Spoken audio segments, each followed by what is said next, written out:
Aujourd'hui, dans l'Évangile, Jésus institue comme une nouvelle manière de faire partie de sa famille. Et il est en train de dire que les liens qui nous lient si nous faisons la volonté du Père sont plus importants que les liens de la chair et du sang. Cette parole ne veut pas dire que sa mère n'est pas sa mère, au contraire, sa mère, Marie, est mère de Jésus, beaucoup plus par le fait qu'elle fait la volonté du Père que par le fait qu'elle a porté Jésus dans son sein. Celui qui fait la volonté de mon Père, celui-là est pour moi un frère, une sœur, une mère. Bien sûr, le modèle de ceux qui font la volonté du Père, c'est Jésus lui-même. Jésus est venu même dans le monde pour manifester, pour nous montrer, pour témoigner de ce que c'est que de faire la volonté du Père. Il a même dit un jour, ma nourriture, c'est dans l'évangile de Saint Jean, l'épisode de la Samaritaine au chapitre 4, ma nourriture, c'est de faire la volonté de mon Père. Jésus se nourrit de cette volonté qu'il accomplit. Il le dira plusieurs fois, je ne fais rien de moi-même. Tout ce que mon Père accomplit, je le fais pareillement. Je ne dis rien de moi-même. C'est ce que mon Père dit de faire, dit de dire, que je dis et que je vous dis. Alors cette question nous vient, comment savoir la volonté de Dieu? C'est une question qui nous tracasse quelquefois. Je voudrais bien faire la volonté de Dieu, mais je ne la connais pas. Et quelquefois, je regarde le ciel en espérant, comme on disait tout à l'heure, j'aimerais bien qu'il y ait un écriteau dans le ciel en disant « c'est ça la volonté, tu peux y aller ». Et ça n'arrive jamais. On ne trouve jamais l'écriteau, on ne trouve jamais la pancarte.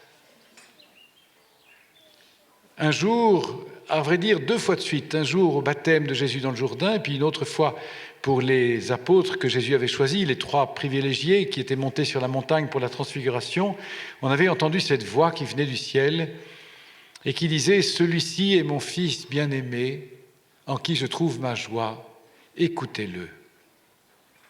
Comment est-ce que je peux connaître la volonté de Dieu? En écoutant son Fils, en écoutant la parole de Dieu. Jésus, il est la parole de Dieu qui est incarnée, la parole faite chair. Et c'est cette parole qui est une parole d'amour, puisque Dieu est amour. La parole d'amour, voilà la volonté de Dieu. Et la parole des paroles en Jésus, il n'y en a finalement qu'une qui résume toutes les autres, qui enveloppe toutes les autres. Aimez-vous. Aimez-vous comme je vous ai aimé. Finalement, la seule chose que je vous demande, aimez-vous. Arrêtez de vous chamailler, arrêtez de vous critiquer, arrêtez de râler, arrêtez. Aimez-vous. Regardez-vous comme des frères, regardez-vous comme des sœurs, aimez-vous. Voilà la volonté de Dieu. Marie, évidemment, que nous fêtons spécialement aujourd'hui, elle est le modèle de ceux qui écoutent la parole. Elle est le modèle de ceux qui gardent la parole. Elle garde tellement la parole de Dieu dans son cœur que la parole se fait chair en elle. Elle est tellement imprégnée de la parole de Dieu qu'elle connaît presque par cœur. On le verra quand elle chantera son cantique d'action de grâce chez Élisabeth, qui était une espèce de miel qu'elle a fait avec la parole de Dieu de l'Ancienne Alliance. Marie est tellement imprégnée de cette parole que la parole prend chair en elle. Elle conçoit cette parole, elle conçoit le Verbe, on dit par l'obéissance, avant même de le concevoir dans la chair. J'aime cette parole d'Élisabeth de la Trinité dans sa prière, qui demandait au Seigneur, qui demandait par l'Esprit Saint, qu'il survienne en elle comme une incarnation de surcroît. Je voudrais, à l'école de Marie, pouvoir tellement connaître la parole de Dieu, tellement l'écouter, tellement la recevoir, que cette parole fasse corps avec moi, que cette parole soit en moi comme source de vie. Vous vous rappelez dans l'Apocalypse, l'ange qui donne le petit livre à Jean en lui disant « mange ce petit livre ». Je ne sais pas si vous avez déjà mangé du papier quand on était petit, on mangeait quelquefois les livres. Hein. Maman n'était pas très contente. C'est pas très bon en réalité. Hein. Et l'ange dit à Jean, tu verras, il est doux au palais, amer aux entrailles. C'est vrai, l'amour, la parole d'amour, c'est très agréable quand on l'entend. C'est plus difficile à vivre. Hein.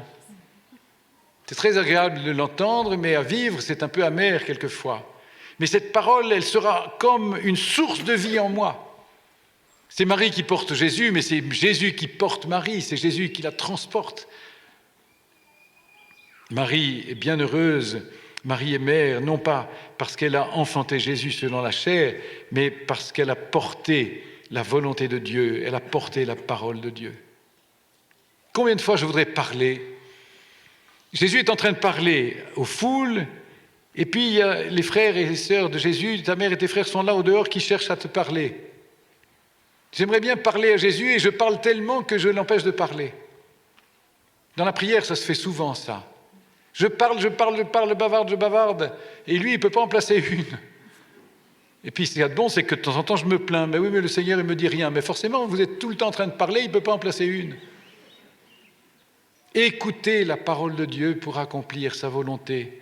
C'est comme les fils d'Israël qui, au bord de la mer, sont en train de pleurer, en train de se lamenter, en train de crier au secours auprès de Dieu.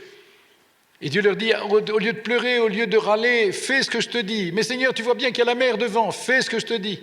Frappe la mer avec ton bâton, dit-il à Moïse. Et de fait, Moïse frappe la mer avec le bâton et la mer s'ouvre. Dieu est maître de l'impossible par sa parole. Dieu est maître de l'impossible si j'accomplis sa volonté dans la confiance. Au lieu de crier, fais ce que je te dis. Quand tu pries, écoute beaucoup plus que tu ne parleras. Alors il y a 3 mots qui peuvent qualifier ma manière de répondre à la volonté de Dieu. 3 mots qui peuvent qualifier ma réaction à la parole de Dieu. Oui, tout de suite, avec joie. Que répondons-nous à la parole de Dieu ? Non, oui. Marie répond oui. Voici la servante du Seigneur, qu'il me soit fait comme tu as dit. Je suis bien obligé de reconnaître que je ne dis pas oui tout le temps.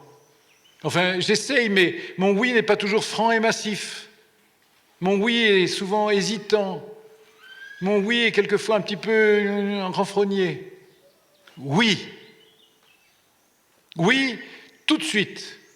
Oui, j'arrive. Les petits-enfants qui sont en train de jouer à table. Oui, j'arrive. Et un quart d'heure après, les enfants, c'est à table.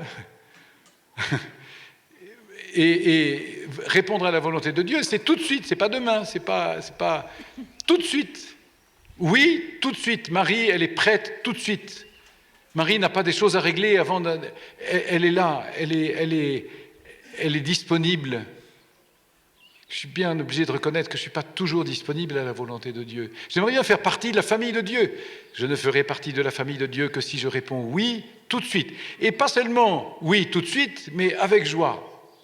Bon, j'arrive, vous voyez, en traînant des pieds. Non, oui, tout de suite, avec joie. Et même plus je réponds oui, et plus je réponds tout de suite, et plus la joie va venir en moi. La joie est finalement une qualité de cette réponse, et plus je suis joyeux, plus cette joie va m'entraîner plus loin. Demandons à la Vierge Marie aujourd'hui, profondément, avec beaucoup de foi, beaucoup de confiance, demandons-lui de nous apprendre cette réponse à la volonté de Dieu, parce que Jésus voudrait que nous soyons pour lui comme des sœurs, comme des frères, comme une mère. Le monde a besoin que nous mettions Jésus au monde aujourd'hui. Le monde a besoin de Jésus, et si nous ne le portons pas, qui le portera ? Si nous ne le donnons pas au monde, qui le donnera ? Alors, oui, tout de suite, avec joie. Amen.